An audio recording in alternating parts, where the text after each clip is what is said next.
डरपोक सास बहू। जिगर और बलराज अपने अपने ऑफिस के लिए निकल जाते हैं, जिसके बाद तान्या और उसकी सास घर के काम में बिजी हो जाती हैं।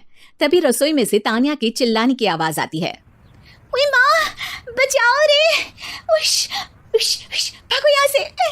तान्या की आवाज सुनकर उसकी सास भी वहाँ आ जाती है। अरे क्या हुआ? और इस तरह स्लैब पर चढ़कर क्यों बैठी हो? उस छिपकली की वजह से। है? छिपकली? अरे कहाँ है छिपकली? ऐसा बोलते हुए तान्या की सास भी डर कर स्लैब पर चढ़ जाती है। अरे जब इन छिपकलियों को घूमने के लिए हमने दीवार और छत दी है, फिर ये हमारे घूमने की जगह पर क्यों उतर आती है? मुझे क्या पता, सामने बैठी है, आप ही पूछ लो ना, साथ में भगा भी देना। इस पर सास डरते हुए स्लैब पर बैठी बैठी ही छिपकली को भगाने की कोशिश करती है। हुश, हुश, हुश, अरे जा ना, वापस अपने घर जा। सासू माँ, छिपकली है, कुत्ता नहीं। अरे हाँ, छोटी सी ही सही छिपकली तो है, तो तुम ही भगा दो ना। तान्या की सास उसे स्लैब से नीचे गिरा देती है, जिस पर छिपकली तो डरकर भाग जाती है, लेकिन दोनों सास बहू के बीच टॉम एंड जेरी वाला खेल शुरू हो जाता है। आपने मुझे धक्का क्यों दिया? मुझे कुछ हो जाता तो? अगर वो मुझे खा जाती तो? अरे छिपकली थी, डायनासोर नहीं। हाँ, सिर्फ छिपकली ही थी, और आपको उससे डर नहीं लगता तो खुद क्यों नहीं भगा दिया? अरे तेरे होते हुए अगर मुझे काम करने पड़े, फिर बहू होने का फायदा क्या है? इसी तरह सुबह से शाम हो जाती है। जिगर और बलराज भी ऑफिस से घर वापस आ जाते हैं, लेकिन सास बहू की तू मैं खत्म नहीं होती। आज इस सभा का मुद्दा क्या है? मम्मी ने मुझे छिपकली के सामने फेंक दिया। अरे वाह मेरे डरपोक, मुझ पर 30 साल से शेरनी जैसे हुक्म चला रही हो और एक छिपकली से डर गई। इस पर दोनों बाप बेटे हंसने लगते हैं, जिसे देखकर सास बहू एक दूसरे की शक्ल देखते हुए अब अपनी लड़ाई भूलकर उनसे लड़ना शुरू कर देती हैं। अरे आप ना ज्यादा बत्तीसी ना दिखाओ, नहीं तो शेरनी के एक पंजे से 32 के 32 दांत बाहर निकल आएंगे। अपनी माँ की इस बात पर अब जिगर अपने पापा को देखकर हंसने लगता है। अरे क्यों पापा, आ गया स्वाद? अभी आपको भी आएगा स्वाद। इस पर घर में सास बहू ड्रामा बंद होकर पति पत्नी नौटंकी शुरू हो जाती है, जिस पर तान्या से कहा सुनी के बीच जिगर अचानक चिल्लाते हुए कहने लगता है।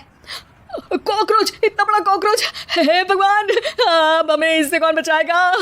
कॉकरोच का नाम सुनते ही दोनों सास बहू सारी लड़ाई भूलकर फुदक से कूदकर पास रखे सोफे पर चढ़ जाती हैं। अरे कहाँ है कमबख्त! अरे उसे भगाने की जगह अनाउंसमेंट तो ऐसे कर रहा है जैसे 12:40 की आखिरी लोकल है, छूटनी नहीं चाहिए। अरे भलाई का तो जमाना ही नहीं है। ठीक है भाई, अब मैं आपको बिल्कुल भी नहीं बताऊंगा कि आपके पीछे भी एक बहुत बड़ा कॉकरोच बैठा है।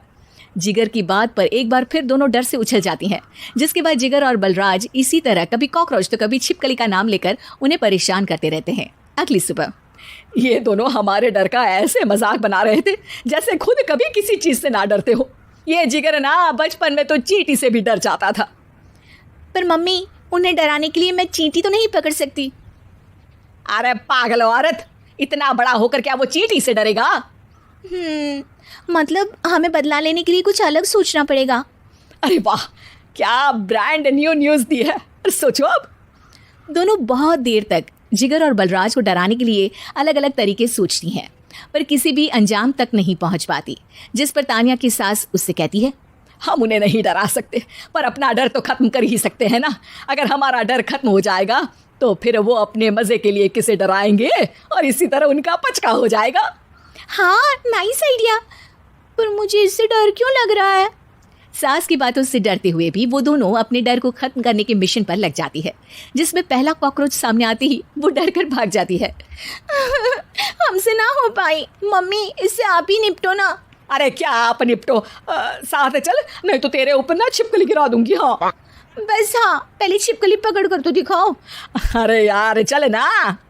इस पर दोनों भगवान का नाम लेते हुए एक वाइपर लेकर कॉकरोच के पास जाकर डरते डराते उसे भगा देती हैं, जिसके बाद उनमें थोड़ी हिम्मत आती है और वो दिन ब दिन एक एक कर अपने हर डर पर काबू पाने लगती हैं। कुछ हफ्तों बाद, वाह मम्मी, आइडिया तो मस्त था।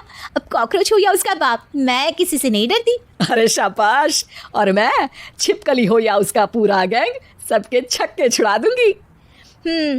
पर मम्मी जी, उससे पहले किसी को सबक सिखाना है। उसी रात जब बलराज और जिगर टीवी देख रहे होते हैं तो दोनों सास बहू प्लान बनाकर चुपके से उन पर नकली छिपकली और कॉकरोच फेंक देती हैं, जिसे देखते ही वो दोनों अपनी जगह से उछल खड़े होते हैं। अरे माँ, ये छिपकली कहाँ से आ गई? ओह, इस कॉकरोच को मेरे ऊपर से हटाओ ना। अरे क्यों बेटे, कैसे माँ याद आ गई? जब माँ को डर लग रहा था तब तो बहुत खिल्ली उड़ा रहे थे। ससुर जी, कॉकरोच से तो हम जैसे डरपोक डरते हैं, फिर आज आपको क्या हुआ? दोनों हंसने लगती है, जिससे जिगर और बलराज को भी उनकी गलती का एहसास होता है।